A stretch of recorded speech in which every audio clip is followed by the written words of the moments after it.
Hey Bat fans, Luke here, ready to do this week's Bat Chat session with everybody as we go ahead and take a look at this week's Bat books.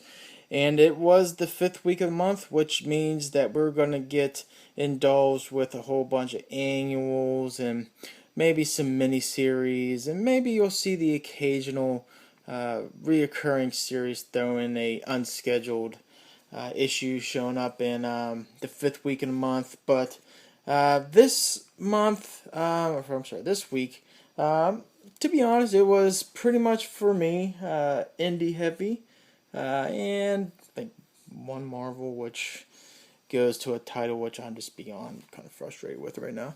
But on DC wise, yeah, no rebirth issues, but I have three Batman related books to talk with everybody this week. In addition to, this was a really exciting week for me because this week marked the start of the the restart of the release of the new wave of Greg Capullo figures, and this one was one I've been waiting for a very long time. It is figure number 13, which is the Endgame Joker. I've just been really pumped up to get this one, and I'm so glad to get it into my collection. Just absolutely adore this figure. This is just awesome.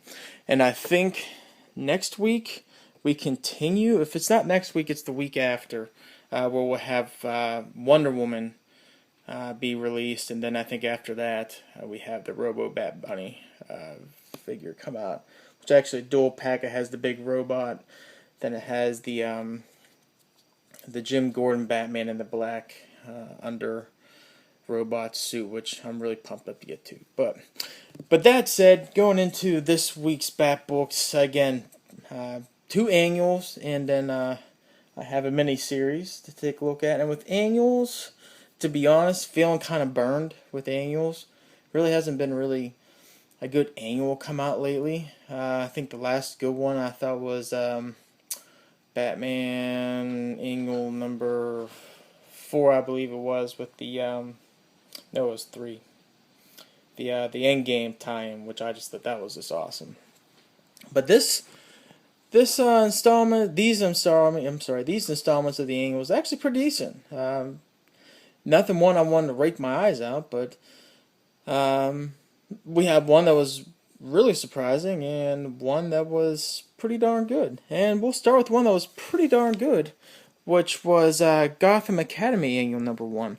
Now, Gotham Academy, to be honest, it was, if there was a time I was going to drop Gotham Academy, it was pretty much toward the end of the yearbook storyline. Just really got really frustrated with it because the rest of the series was just so darn good, but the yearbook storyline just it just says, hey, we pretty much given up on this title for right now, and we'll pick up after Rebirth when we start the second semester. And yeah, just yearbook was just, it was rough and very close to dropping the title, but I stuck with it. But that said, going into this annual, since I've been burned so long for that yearbook storyline, really was going into this with low expectations. But again, this kind of surprised me a little bit. And basically what occurs here is that there's a stormy night. Of course, there's always stormy nights in Gotham Academy, but Olive sees off in the distance that there is someone who is stealing a coffin aboard, that's kind of like the worst way to kind of put it, near the top of the, I want to say, can't remember if it was one of the,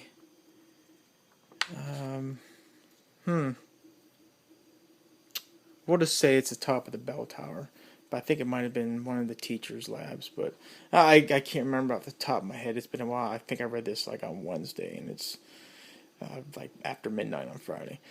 So some of the details are kind of gone, but and she sees off in the distance, she thinks she sees Batman carrying the coffin, but basically what it comes down to, we have two entities here.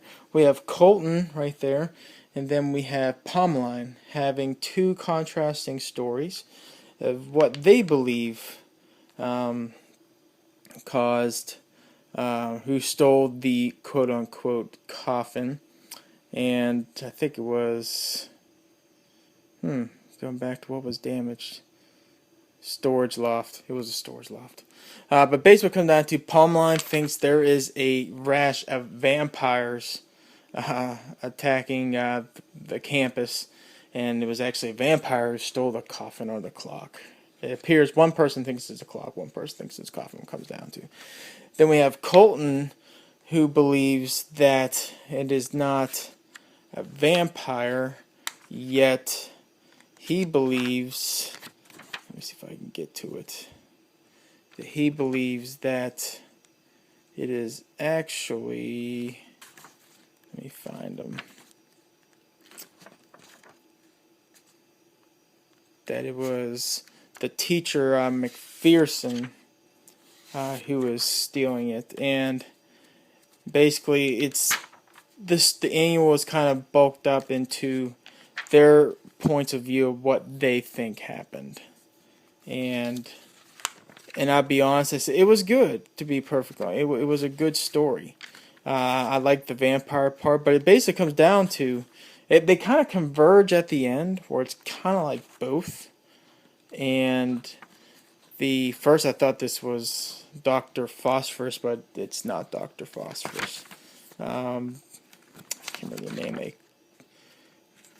gave him, but basically the coffin was like a grandfather clock, and it had a heart that's inside there, and basically this thing can kind of travel through time, and it's Blight. That was Blight, not Dr. Phosphorus. It travels through time, so basically the two, they were both kind of right. And you see maps there. She does do some time traveling. She goes in the future, and you kind of get some kind of hints at the next person to become the Batman, and kind of hints at Batman Beyond going into the future. But yeah, it was a good story. There was a whole bunch of nuggets of Bat history in here, with the McGinnises and the Powers. Obviously, if you read Batman Beyond or Future's End or the current version of Batman Beyond, I'm sorry, you kind of get all that. So a lot of good nuggets, as Gotham Academy always does. The art, there was multiple artists in here, and I'll be honest, it does kind of go a little bit jarring because you go from one different artist to the next. It is blatantly obvious there's an artist change. It wasn't definitely a case where all the artists shared the same style, but all in all, this was a good little story, and it kind of bleeds into, again, you see the heart being shot at through arrow by Pomeline. It was a good story. Again, not perfect, but it kind of leads into the second semester series. This is one of those cases with annuals where it's kind of like not really a tie-in to what's going on, more as just a kind of simple one and done sort of. Maybe not. Maybe this will kind of tie in directly what's going on with second semester. We'll see. But it was definitely good to get a good Gotham Academy story again, because really, it was really suffering for a while through that yearbook storyline. So, next title we'll take a look at is Harley Quinn and Her Gang of Harleys, issue number 5. Now, it's really hard to recommend anyone read this, because I think the Harley series is such a polar title when it comes down to the people's reaction. I think some people love it, and then there's some who just don't like it. And I don't think there's really a gray area in between. And this series, again, if you like the current Harley kind of theme and approach, this just follows that along. Is this a necessary title? I don't think so. And to be honest, issues 2, 3, and 4 were kind of meh as far as my perspective of it. But what I did enjoy here is something I was hoping we were actually going to get a little bit sooner.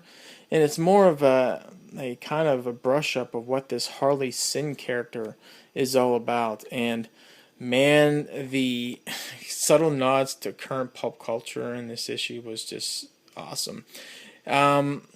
His name is not Donald Trump, but it is just Nink Wad, shot to the ribs. Yeah, this is really Donald Trump. Harley Sinn's father is quote unquote not him, but he is Donald Trump. Basically, what it comes down to, because it goes into the who her dad was. First off, look at him. Number two, he was a big real estate powerhouse and has a younger looking wife, and it's the marriage is not really for marriage, but more than just play the part.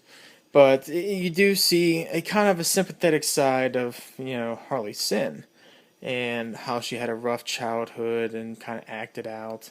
And then what the parents did was, because she was so bad of a kid, kind of put her on this island, which kind of ties into where we're at now. And it kind of goes back and forth of what's going on. The fight now is Harley's gang of little Harleys trying to save Harley. And it goes back and forth with more the origin of Harley Sin. And again, which I really did enjoy this, is that you're really getting the back history of the Harley Sin character, but you feel a little bad for her.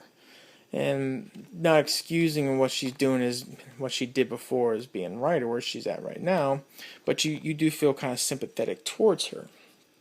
And in addition to that, you finally get to see what really is the infatuation with her and Harley Quinn, that she actually tried out to be part of the little gang of Harley teens, and she didn't make the cut. And because she really looked up to Harley. She's seen someone much like her and actually doing good things and wanted to be, connected to her, but I guess it didn't work out, and then obviously she didn't take the cut too well, and she went all loco on Harley. So again, back and forth, Harley does get saved by her little gang of Harleys. And you do see toward the very end, I think we're going to have a throwdown, because I do believe the next issue is the last one, the finale of Harley going to get Harley Sin. But as you see before we start there, Harley Sin is putting the bounty on the head of Harley Quinn with all these individuals here. So this one was good. Again, I was getting kind of the information I was kind of wanting to get earlier, but I guess better late than never. The art was okay. I guess I need to go back to Gotham Academy for its ranking. I give this a 3 out of 5. It was a fun read again. Harley, I'm thinking the same thing. 3 out of 5. It's Harley. It's the same to me. I got the same feel, and this issue really did pick up and gave us a lot of information I kind of wanted before, maybe last issue. But that said, it's a fun little miniseries. Also give it a 3 out of 5. It was fun, and it was just the little shot to the ribs of making fun of Donald Trump in here, and it was pretty funny. So. Man, I wonder if he would read that, what his reaction would be. I don't even want to go there. So, which leads us to our last title, which is Earth 2 Society Angle Number 1. Now, if anyone's been watching my reviews for a while knows that Earth 2 Society, to me, has just been dragging on for way too long.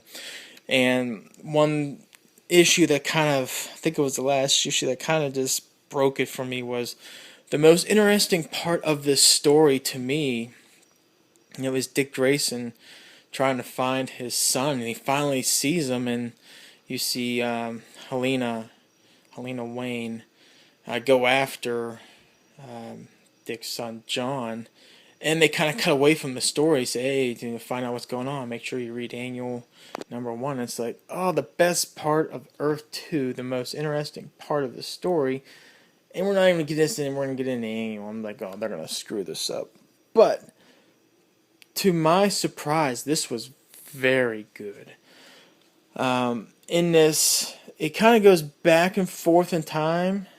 You see basically what's coming up, as we saw as a cliffhanger, I believe, toward the end of our last issue, was the face-to-face showdown with John. And I forget, this is one of the Ultra Humanites' little little enforcers. I forget what his name, Foresight or whatever. I can't remember.